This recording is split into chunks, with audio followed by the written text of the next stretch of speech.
જય માતાજી, એક નવા વિડીયોમાં તમારું સ્વાગત। અને અમારે બંકો તો તમે ઓળખતા હશો ને, આ દયા કની છે ખબર છે ને, મોદીની। આ મોદી ના હોય ને તો આ જે પોણી ફરે ને ફરતા ના હોય ને આવા ચણા ના હોય। એનું કારણ કે પહેલો મોલ લઈ લો તળત બળદ કે ગમે તે વાયું હોય અને પછી બીજું શું મોલ વાવવાનું? એનું કારણ કે આ પોણી ના હોય, પોણી જ અમારું મુખ્ય કારણ છે। આ પોણીના કારણથી આ ચણાનું વાવેતર ને બધું થાય છે। અને આ વાવેતર કરવા હોય ને એટલી બધી ઉપદી મળે છે ને કે વાત જવા દો। અને ચણાનું બહુ સારું વાવેતર થઈ ગયું છે।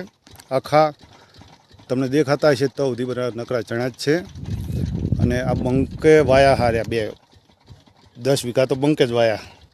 અને બંકો કહેતો કે એક વિડીયો અપલોડ કરો ને આ સણ્યા થાય એના કારણ કે આ પોણીના કારણથી થાય છે। આ કેનાલ ના આવી હોત ને તો આ ચણા બણા થતા ના હોત। આ વિડીયોને લાઈક કરો ને શેર કરો ને સબસ્ક્રાઈબ કરો। જય માતાજી।